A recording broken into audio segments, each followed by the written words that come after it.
అందరికీ welcome back to my channel kiwi and Ammu vlogs.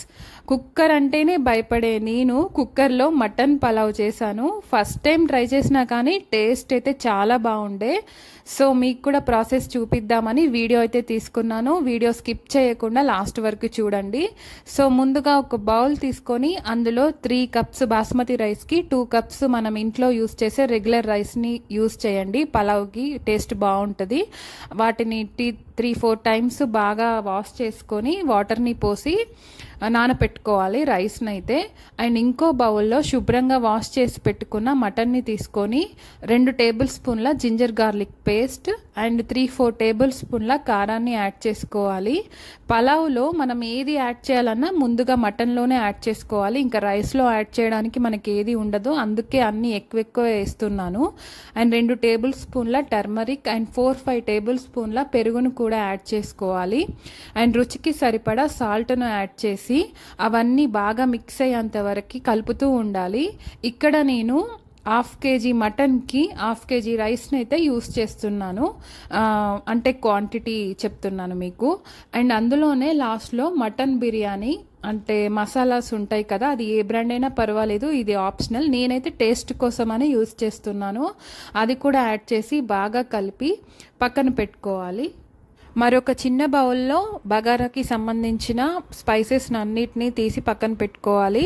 And stove పైన మనం ఏదైతే యూస్ చేస్తున్నామో ఆ కుక్కర్ని అయితే పెట్టేసుకొని అది కొద్దిగా హీట్ అయిన తర్వాత అందులో 4-5 టేబుల్ స్పూన్ల గీ ఇంకా 2 టేబుల్ స్పూన్ల ఆయిల్ని అయితే యాడ్ చేసుకోండి. అండ్ అది కొద్దిగా హీట్ అయిన తర్వాత అందులోనే మనం ముందుగా పక్కన తీసి పెట్టుకున్న స్పైసెస్ అన్నిటిని అయితే యాడ్ చేసుకొని మంచిగా కలర్ వచ్చేంత వరకు వాటిని కలుపుతూ ఉండాలి.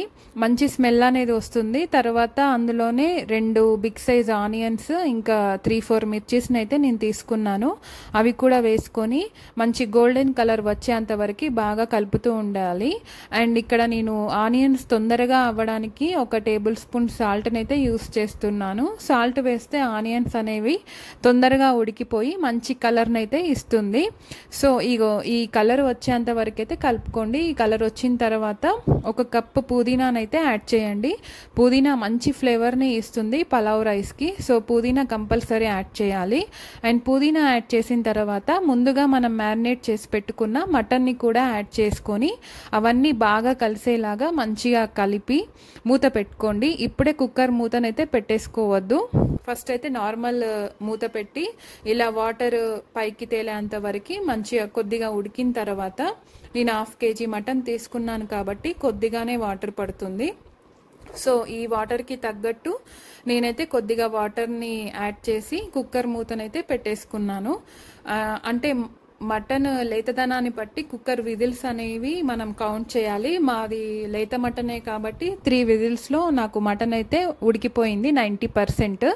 ఇంకా 90% ఉడికిన తర్వాత ఇందులో వాటర్ అనేవి మనం 1 గ్లాస్ కింద కన్సిడర్ చేసుకోవాలి రైస్ వేసే ముందు.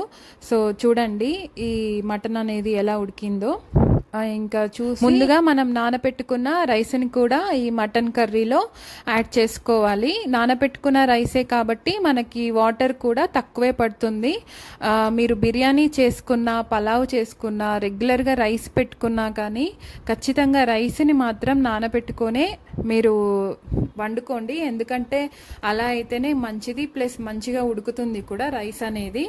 సో ఇంకా లాస్ట్లో సాల్ట్ ఇంకా అవన్నీ చెక్ చేసుకొని ఏది వేసుకోవాలన్నా ఇంకా ఈ టైంలోనే లాస్ట్లో ఇంకా కొత్తిమీర అవన్నీ యాడ్ చేసుకొని కొద్దిగా 1 టేబుల్ స్పూన్ నెయ్యిని కూడా యాడ్ చేసి ఇంకా వాటర్ని కూడా యాడ్ చేసుకొని బాగా అంటే రైస్ ఇంకా మటన్ అంతా కలిసేలాగా మంచిగా కలిపి కుక్కర్ మూతనైతే పెట్టేసుకోవాలి. మీకు ఎంత క్వాంటిటీ చేసుకున్నా 1 గ్లాసు వాటర్ని అయితే తక్కువ పోసుకోండి. అప్పుడు మీకు మటన్ పలావ్ అనేది మీకు మెత్తగా అయితే అవ్వదు. సో 1 విజిల్ వస్తే సరిపోతుంది. ఎందుకంటే ఆల్రెడీ ఉడికిన మటనే కాబట్టి 1 విజిల్లోనే మనకు అయిపోతుంది. చూడండి విజిల్ వచ్చిన తర్వాత ఎంత పర్ఫెక్ట్గా వచ్చిందో. నాకు చాలా బాగుండే టేస్ట్ కూడా. నేను ఎప్పుడు బయట తినడమే కానీ ఇంట్లో ఎప్పుడు ట్రై చేయలేదు pulao rice. First time try చేశాను, చాలా బాగుండే. సో మీరు కూడా కంపల్సరీ ట్రై చేసి మీ ఇంట్లో వాళ్ళకైతే చేసి పెట్టండి. చూస్తున్నారు కదా మటన్ అయితే ఎంత బాగా ఉడికిందో. ఇంకా మా మా ఇంట్లో అయితే నాకు ఆ రోజు అన్ని కాంప్లిమెంట్సే. సో మీరు కూడా తప్పకుండా ట్రై చేయండి. Thank you.